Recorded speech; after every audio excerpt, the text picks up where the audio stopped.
Hi, I'm Daniel. Hi, I'm Alexa. Hi, I'm Zach. Hi, I'm Michelle. Hi, I'm Angela. And I'm Alex.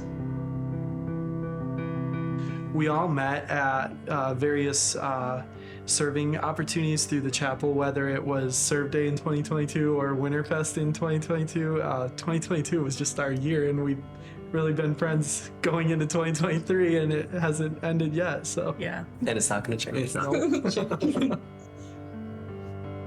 We kind of all just decided to serve individually, right? We didn't really know anybody else that was going. I remember specifically crying to my mom and sister, I really cannot find community, I'm just not connected. But I was like, I'm gonna go ahead and I'm gonna choose to serve.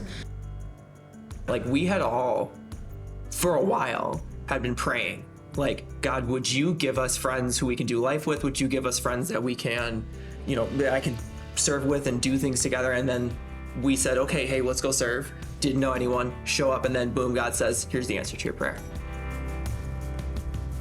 So now we all go to 20s and 30s, and now we all go to, I think, a fair amount of the events that the chapel hosts, we try to serve at. I think at this point, it's just kind of like a given. It almost feels that way. It's just oh, hey, we need help at this event. Okay, we're there. Oh, we need help at the church picnic, for example. Yep, we're there.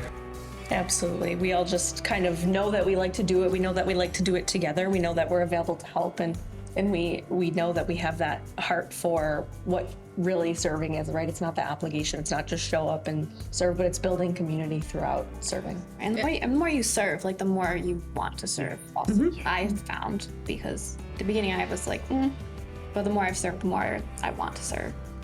When you're with people who want to serve, you want to serve. And then when you're with people who you're really close with and really good friends with, and they're like, hey, I'm gonna serve, would you like to join me? You want to do it. It's about the camaraderie in the community. So you get to invest in the group, and you also get to invest in the kingdom. There's a little bit of both in that. Most recently, we did 8 Days of Hope together, and for me, I'm not gonna lie, it was a struggle for me to bring myself to do that because, I am a trauma nurse, and in my thoughts, I was I serve the Buffalo area every week, right? But my community was going, so I went, and at that event, I really learned the difference between doing something out of obligation and doing something with the intention of loving your neighbors. And I think that's really the same way with our community, right? Sometimes we're all tired and we don't always want to hang out, but when one of us is having a rough day, it's listen, we got to be there for that person because we're going to be intentional about loving them and making it known to them that we are here to do this with them.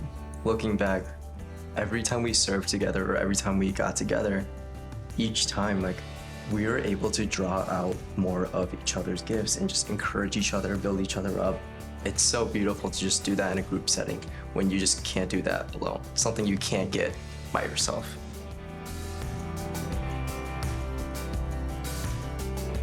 I came from a place of hurt and really kind of, I know I want to go to church, I want to hear the word, close my Bible, and then leave. And I've seen how God has changed my heart through others towards community now and serving even because, in serving, we're worshiping God, right? We're ushering in the presence of God so that we see it, but ultimately others see it too. Every person in this group put their yes on the table, and then when the call came, answered it. We would have never met if it hadn't happened.